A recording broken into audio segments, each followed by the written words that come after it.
Hello दोस्तों, मेरा नाम है राहत जमान और एक दफा एक नई वीडियो के साथ आप लोगों के सामने हाजिर हूँ। और आज का टॉपिक बहुत ही इम्पोर्टेंट होने वाला है क्योंकि हमारे साथ है डॉक्टर अकरम अहमद साहब, जो कि फार्मासिस्ट की जॉब करते हैं और उसने पीएचडी करके रखी है और ऑस्ट्रेलिया में होते हैं, गवर्नमेंट जॉब कर रहे हैं।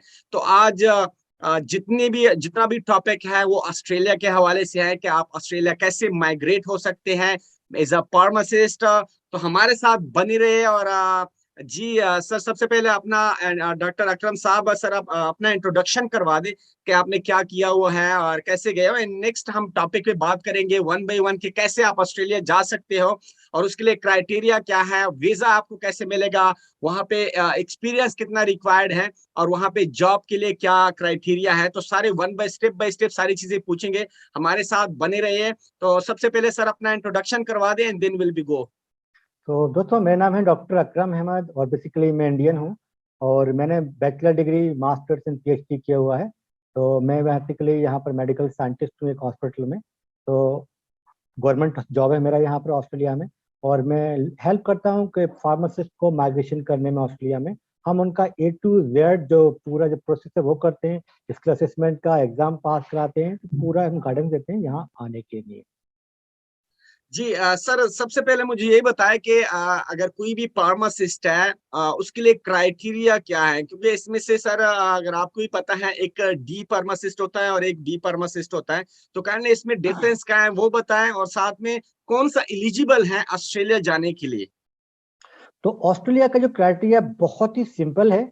किसी ने भी अगर 4 साल की डिग्री की हुई है, 4 year pharmacy degree, whatever your country, because in India we have 4 year pharmacy degree called B pharm, but in Pakistan we have 5 year degree called pharm D. तो both are eligible.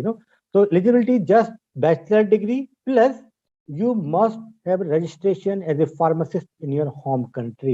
Without registration you are not applicable, and there is no experience required. For example, if you want to migrate to DHA or like Dubai or something, जैसे रात already बहुत सारे video करते रहते हैं Dubai के लिए, तो वहाँ 2 साल का एक्सपीरियंस चाहिए होता है आपको। मगर यहाँ पर अगर आप फ्रेश हैं, जीरो एक्सपीरियंस है, आपने जस्ट कॉलेज से पास किया है डिग्री और आपको कोई भी एक्सपीरियंस नहीं है, बस रजिस्ट्रेशन आपने किया है, तभी भी आप यहाँ पर आ सकते हैं ऑस्ट्रेलिया के लिए।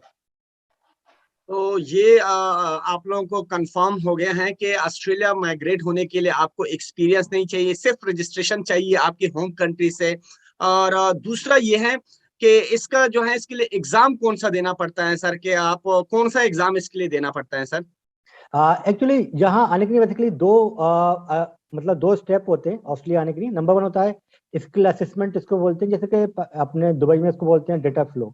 तो ऐसे ही इसको बोलते हैं यहाँ पर स्किल असेसमेंट होती है। स्किल असेसमेंट में वो आपके 4 डॉक्यूमेंट देखते हैं। आपकी डिग्री होनी चाहिए, बी फॉर्म या कंप्लीट हो गई है, या तो डिग्री डिग्री अगर नहीं मिली है तो अगर प्रोविजनल डिग्री है या उसका कोई लेटर है कि आपने कंप्लीट कर लिया, तभी भी आपका काम हो जाएगा, ठीक है। और नंबर 2 चाहिए आपकी जो ट्रांसक्रिप्ट होती है, मतलब जो 4 साल की जो मार्कशीट की, 5 साल की मार्कशीट होती है, एक मार्कशीट को लेकर होती है, वो ट्रांसक्रिप्ट चाहिए। डिग्री ट्रांसक्रिप्ट प्लस आपका रजिस्ट्रेशन एज ए फार्मासिस्ट।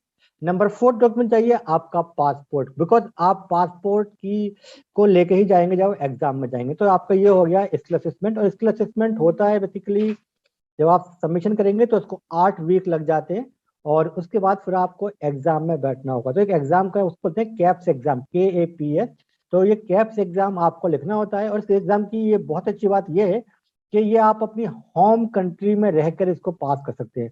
मतलब अगर आप पाकिस्तान में हैं तो आपको जो है इस्लामाबाद जाना पड़ेगा, एक सेंटर है वहां पर। और अगर इंडिया में है तो इंडिया में 5 सेंटर हैं इसके। तो ऐसी, और मिडिल ईस्ट में भी बहुत सारे सेंटर, इवन इसके दुबई में भी इसका सेंटर है, और कुवैत में है, और सऊदी अरब में है, और बहुत सारी कंट्री में। इंडिया में बताऊँ आपको, मुंबई हो गया, दिल्ली हो गया, चेन्नई हो गया, बेंगलोर हो गया, और हैदराबाद हो गया। तो 5 सेंटर हैं। आप किसी भी सेंटर पर जाकर, जो आपका नियरेस्ट सेंटर है, वहां जाके आप एग्जाम लिखेंगे। और ये एग्जाम जो होते हैं, ये एक दिन के अंदर 2 एग्जाम देने पड़ते हैं बेसिकली। ये 2-2 घंटे के 2 एग्जाम होते हैं। तो एक एग्जाम होता है फॉर एग्जाम्पल मॉर्निंग में, फिर 1 घंटे का बीच में ब्रेक रहेगा, उसके बाद फिर जो है एग्जाम 2 रहेगा। तो ये 4 घंटे का एग्जाम होते हैं। हर 2-2 घंटे का एग्जाम है, उसमें 100 क्वेश्चन पूछते हैं वो, MCQ बेस्ड। और उसमें से आपको 50 अगर आपने मार दिए तो आपका काम हो गया, आप पास हो जाए मतलब। और इसमें निगेटिव मार्किंग भी नहीं होती है। तो 100 में आपको 50 मारने, निगेटिव मार्किंग होती नहीं है। तो बहुत ही ईजी एग्जाम है। तो ये यहाँ आने का प्रोसेस है। सर इसमें एक चीज बता दें कि सर ये कंप्यूटर बेस्ड एग्जाम होता है या रिटिंग, आपने राइटिंग में कुछ लिखना होता है, रिटर्न बेस होता है, काइंडली ये चीज कंफर्म करें। हाँ, तो ये बेसिकली कंप्यूटर बेस्ड एग्जाम होता है। तो आपको वहाँ पर जो है पियर्सन व्यू का जो सेंटर होगा, जो दिल्ली में मैंने बताया, जहाँ भी आपकी सिटी में आप जाएंगे तो वहाँ पर ये कंप्यूटर बेस्ड आपको एग्जाम देना पड़ेगा।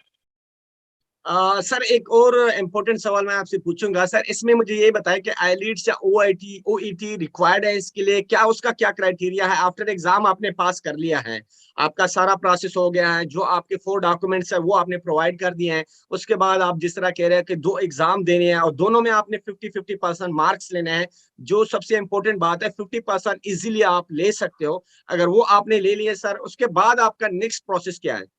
तो बेसिकली जिस दिन आपने ये एग्जाम लिख दिया, तो मैं तो बोलता हूँ आप भूल जाओ अब कैप्स के बारे में। अब आप आगे वाला जो है, अब आप जो है इंग्लिश का आपको एक टेस्ट है। तो यहाँ पर 4 जो टेस्ट जो बेसिकली रिक्वायर है, बेसिकली जैसे कि आप आईएल दे सकते हो, या आप टॉफल दे सकते हो, या आप ओईटी दे सकते हो, या पीटी दे सकते हो। तो अपने जो बच्चे होते हैं इंडिया पाकिस्तान को, उनको टॉफल और आईएल जो है थोड़ा टफ लगता है, ठीक है। तो डरने की बात नहीं है। तो आपके लिए सबसे जो इजी एग्जाम वो होता है पीटीई। और पीटीई अगर आपने 65 स्कोर हो गया, या आईएल्स, बेसिकली आईएल्स को स्टैंडर्ड मानते हैं, 7 आना चाहिए। और उसके इक्विवेलेंट ही आपको जो पीटी में 65 अगर आपका आता है, या आपका अगर ओईटी में बी बैंड आ गया तो वो भी जो है, या 350 इसके मार्क्स होते हैं तो ईच कंपोनेंट में, तो आप इलिजिबल हैं। आप यहाँ पर इंग्लिश की रिक्वायरमेंट 2 तरह की होती है। एक तो होती है जब आपका रजिस्ट्रेशन होगा उसको चाहिए 7, ठीक है, मिनिमम। मगर आप जब यहाँ पर माइग्रेशन करेंगे, वीजा को अप्लाई करेंगे, तो एवन आप 6 पर भी अप्लाई कर सकते हैं। तो इंग्लिश में क्या होता है कि अगर आपके 7 आते हैं, जैसे आपको पता है ऑस्ट्रेलिया आने के लिए यहाँ पर बेसिकली पीआर वीजा, मतलब परमानेंट वीजा मिलता है आपको। आप यहाँ पर लाइफ टाइम रह सकते हो, आप मतलब यहाँ के सिटीजन बन जाओगे ऑस्ट्रेलिया के। तो ये वीजा मिलता है एग्जाम पास करने के बाद।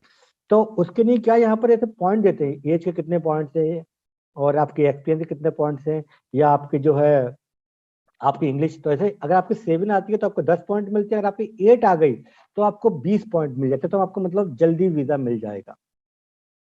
अच्छा सर, नेक्स्ट प्रोसेस बताया आपने, वो एग्जाम भी पास कर लिया इंग्लिश, उसके बाद आपने वीजा भी ले लिया है, जो थर्ड है वहां पे सबसे पहले इंटर्नशिप करनी होती है, उसके बारे में सर बताएं। जॉब डायरेक्टली आपको मिलती है, इंटर्नशिप और जॉब में क्या वहां पे फर्क है? जिस तरह वहां पे कह रहे थे कि मुझे जितनी इन्फॉर्मेशन है, जिस तरह आपने बताया कि $30 मिलते हैं पर हावर के हिसाब से, तो काइंडली इसके बारे में बताएं कि वो इंटर्नशिप जो है उस बेस पे आपने 1 ईयर इंटर्नशिप करनी होती है and then you can go for job.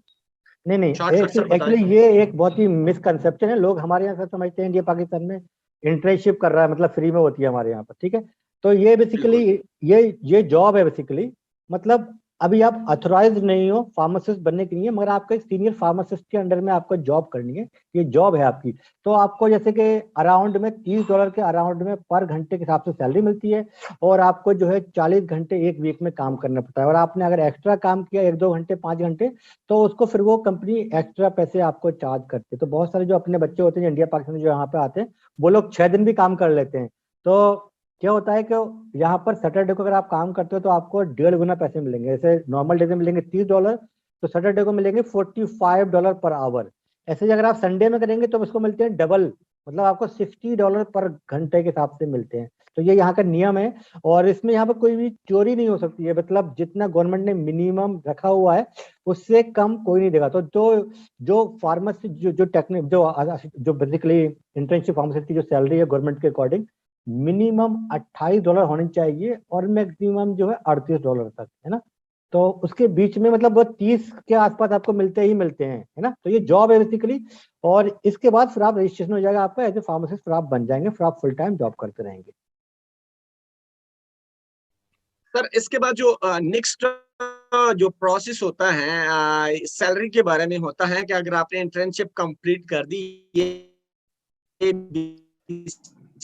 Basically jobs है जिसमें पैसे मिलते हैं। नेक्स्ट जॉब अगर आप, सबसे बहुत मजे की बात यह है कि वहां पे गवर्नमेंट ने अनाउंस किया हुआ है कि इतनी सैलरी और इससे लो आपको कहीं भी नहीं मिल सकती, चाहे छोटे क्लिनिक में आपका छोटे फार्मेसी में काम करो, चाहे हॉस्पिटल की फार्मेसी में काम करो।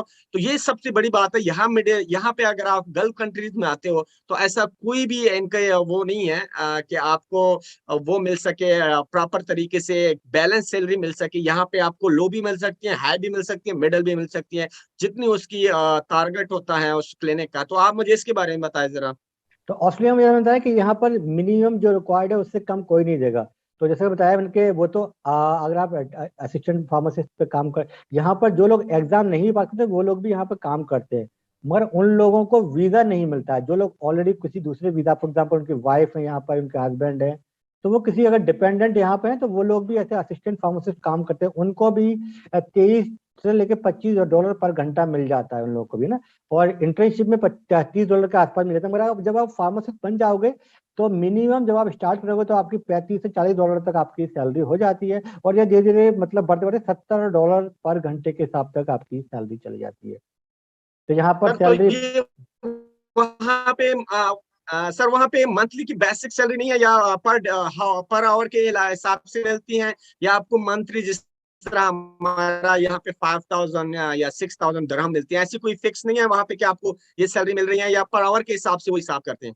नहीं नहीं, एक्चुअली अगर आपकी गवर्नमेंट जॉब है ना तो गवर्नमेंट में तो फिक्स रहती है कि भाई आपको 80,000 देंगे, 90,000 देंगे एक साल के, ठीक है, वहां तो फिक्स है। मगर प्राइवेट बेसिकली जितने भी फार्मेसिस्ट आते हैं, जो फर्स्ट टाइम जो भी आएगा यहाँ पर, सबकी जॉब लगती है रिटेल फार्मेसी में लगती है, ठीक है, मोस्टली। और फिर तो वहां पर जो है आवर के हिसाब से मिलती है। तो बहुत जी सारे जो फार्मासिस्ट हैं अपने 9 घंटे काम कर लेते हैं, 1 घंटा और एक्स्ट्रा काम कर लेते हैं, तो उनको 1 घंटा और पैसे मिल जाते हैं।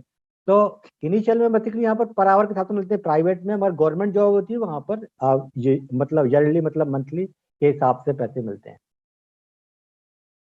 जी, तो ये आप लोगों ने सारे वीडियो में आपने हमने कवर कर दिया। सबसे पहले आपको जो रिक्वायरमेंट है वो आपकी बैचलर डिग्री होनी चाहिए, और सेकंड नंबर पे आपका रजिस्ट्रेशन होना चाहिए। और रजिस्ट्रेशन अगर आपका है तो उसके बाद हम एग्जाम आपको करवाएंगे और पूरा रजिस्ट्रेशन प्रोसेस भी करवाएंगे। उसके बाद आपका रजिस्ट्रेशन प्रोसेस होता है, रजिस्ट्रेशन में आपके डॉक्यूमेंट रिक्वायर्ड होते हैं, आपकी कुछ फीस होती है वो लगनी होती है, वो हम सारा कुछ करके देंगे आपको। नेक्स्ट आपका एग्जाम होता है, जो आपके होम कंट्री में आप अपना एग्जाम दे सकते हो। जब आप एग्जाम पास कर लेते हो उसके बाद आपने इंग्लिश लैंग्वेज कोर्स जो होता है वो करना है, वो भी हम आपको हेल्प करेंगे, हेल्प आउट करेंगे ताकि वो भी आप पास कर सको।